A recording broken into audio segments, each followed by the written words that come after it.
Hello, this is Tony Messer here at Pickaweb, where we ask the questions that business owners want answers to. Today, I'm talking to Brian Allmey of Next Level Business Solutions Limited. Brian is a specialist in business development with a speciality in franchising and licensing.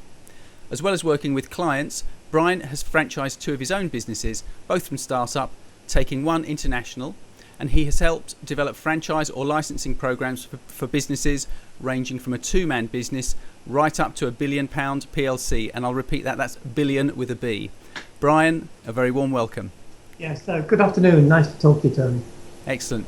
So, Brian, my first question then is, what is franchising in a nutshell, and why is it important in today's economy? Well, in a nutshell, franchising is allowing other people to use your business model and carry on your business either in another location or perhaps in another sector and share the income of that with you. Why it's important in today's economy is that if you speak to a business owner and ask them what's the constraint on the growth of their business, generally they will say it's resources, and of those resources the most common one obviously is finance. So the thing that holds people back is finance. And right now, if you've got cash, you probably want to hang on to it. If you haven't got cash, you'd probably be a bit reluctant to borrow it, even if you could. Consequently, a lot of people have slowed down their growth, whereas franchising, because it's using other people's resources, allows them to not only grow, but actually grow faster. Oh, okay. That answers that. I mean, the thing is that I think often people, they hear these terms franchising, licensing, and I think there's a bit of confusion there. Can you help us to just make that distinction between the two, please? Yes, there's actually no difference. It's semantics. A franchise agreement will say you are licensed to conduct the business of whatever it is. It's just that in common usage, if somebody is replicating the whole of your business, they do everything that you do, you tend to think of that as a full franchise. On the other hand, if they are licensed to do some of the things you do, and there's others that you carry on doing yourself, then that will probably be a license. So, for example, you might license the sales function. So that would be a license to sell, whereas you would still be doing the delivery side of it. Okay, so it's the franchise is much more of a kind of, I've heard the term flat pack business, where you're giving somebody a complete business almost to just run on their own. Yes, that is often the case. However, in practice, there are some businesses where in that sector, or the people dealing with that business, they may be reluctant. Franchise might be a negative term, in which case we would come up with something else. I've worked with packages where we call them licensed business partners, for example. So we would use whatever terminology was appropriate to that business and that sector. But I think in terms of our discussion today, if we just talk about franchising to cover everything, yeah. but we know that it may be franchising or it may be licensing. Now, is this something for small businesses? I know that a lot of small business owners will be thinking, yeah, franchising may be for the big guys, for McDonald's or all of these sort of fast food restaurants, but for small businesses, why would you license or franchise your business? And what's the sort of advantage? What are the revenue streams? Right, well, I think the advantage, it comes back to what I was saying earlier. It allows you to grow faster than you could do on your own.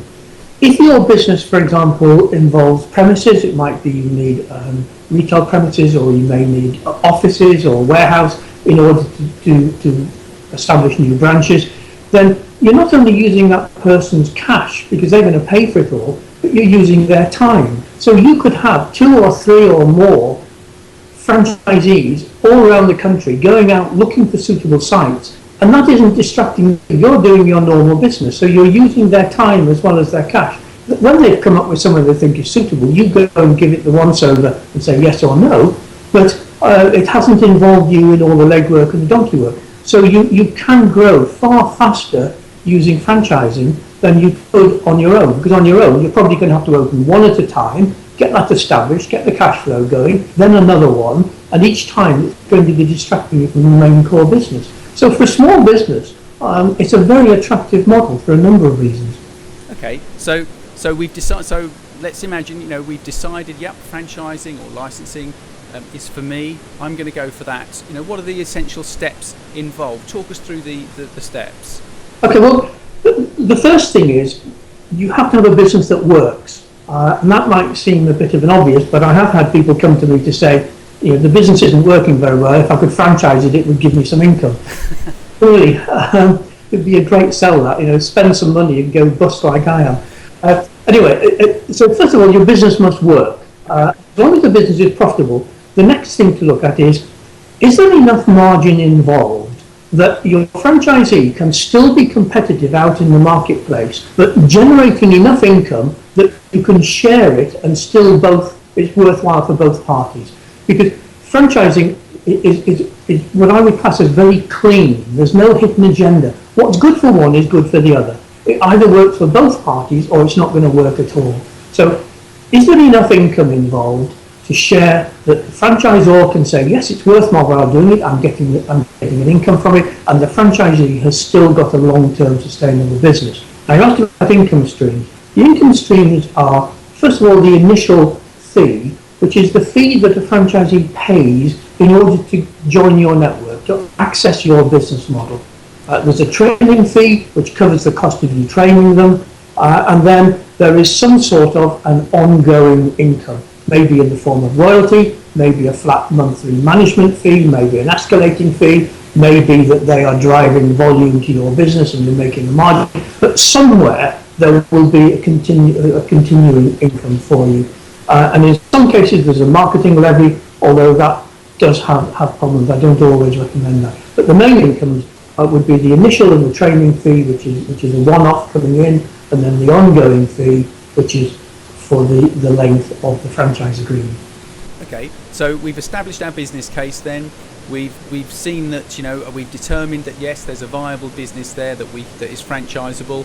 What happens next? Do we is there some kind of franchising agreement website where we can just go and get like a legal agreement or something like that? How does that all work? Right. Okay. I have heard of people who will get hold of a franchise agreement and do a search and replace and put their name, and that is an absolute recipe for disaster. Right. There are many things in business that we all try and see if it works. If it does, great. If it doesn't, we either stop it or we fine tune it. And usually that's how we've developed our businesses in the first place. Franchising isn't like that.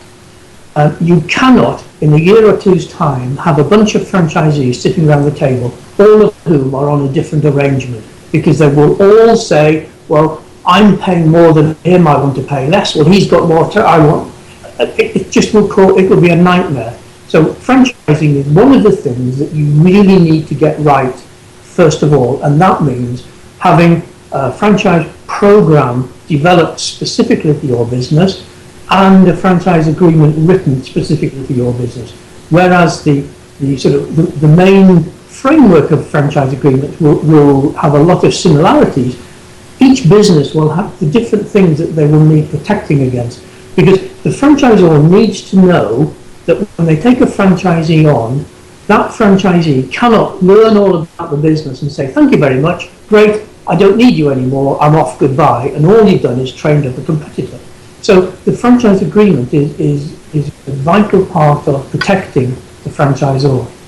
Okay, so now we've gone a step further. We've got it legally drafted up by a specialist.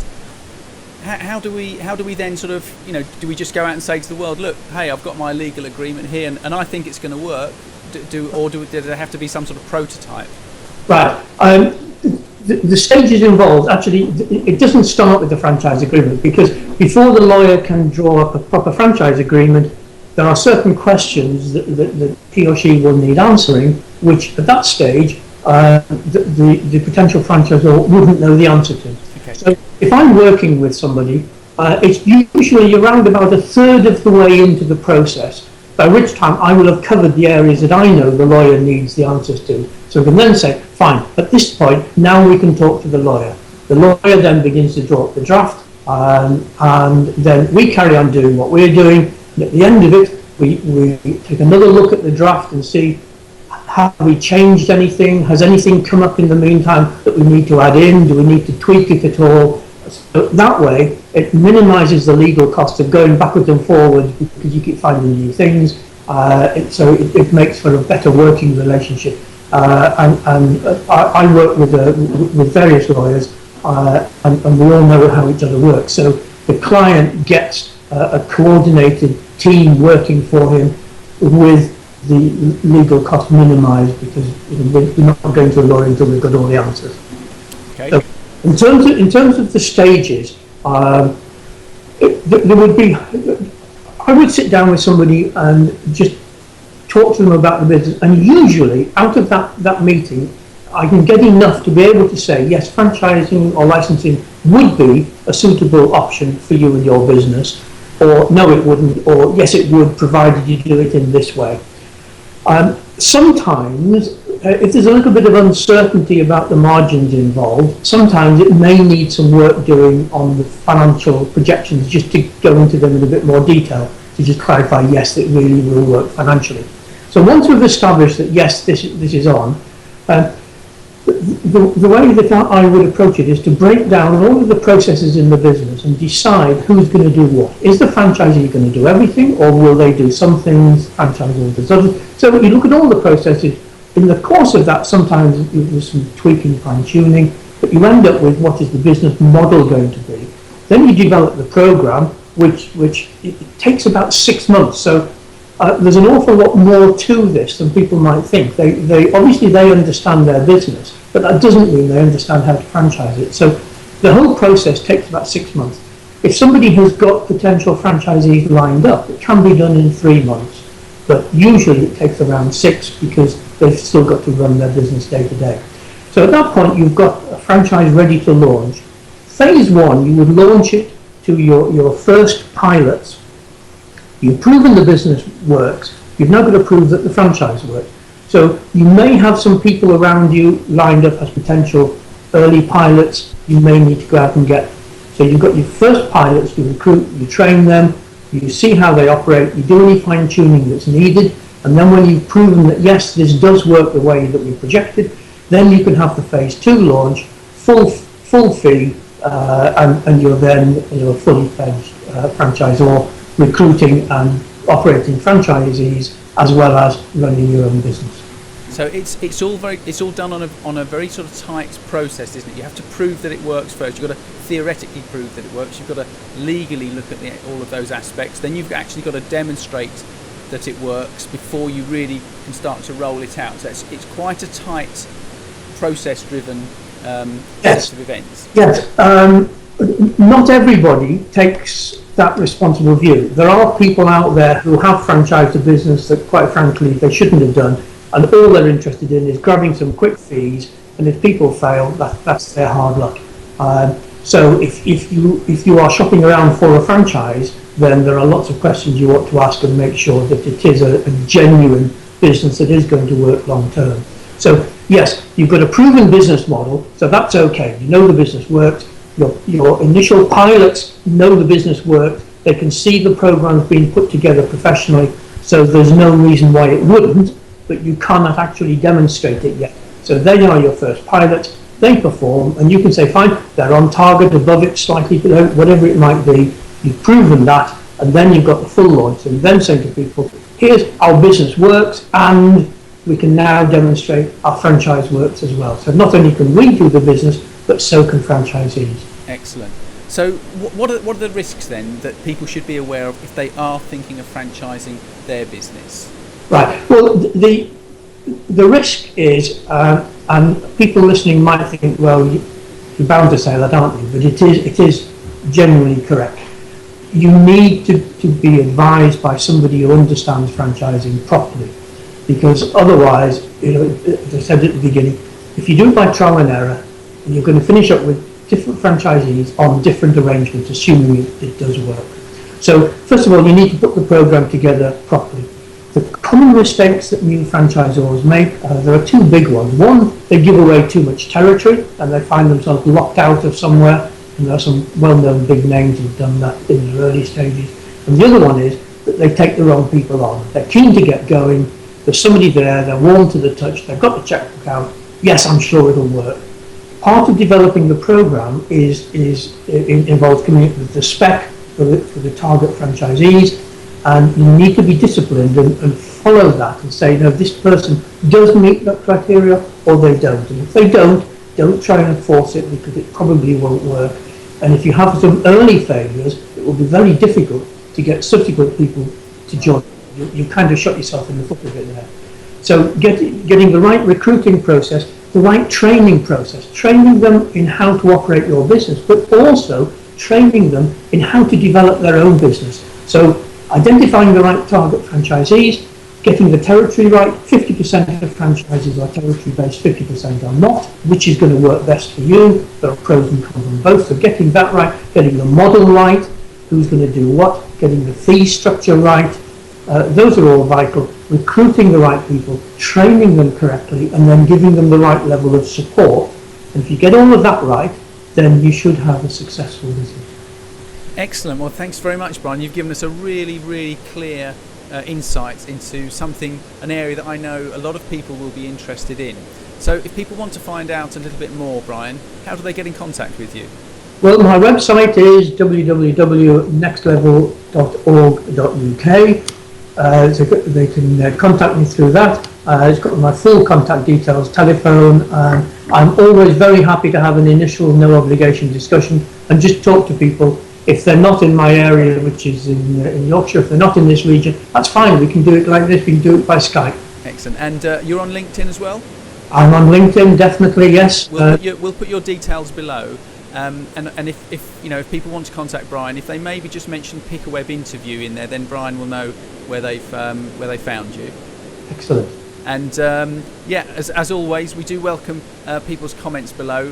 Brian and myself will be answering any questions that you have. And that's all for today. Thank you very much for your time, Brian. I really enjoyed that. I've enjoyed talking to you, Tony. Thanks very much. Thanks very much then. Bye-bye. Bye.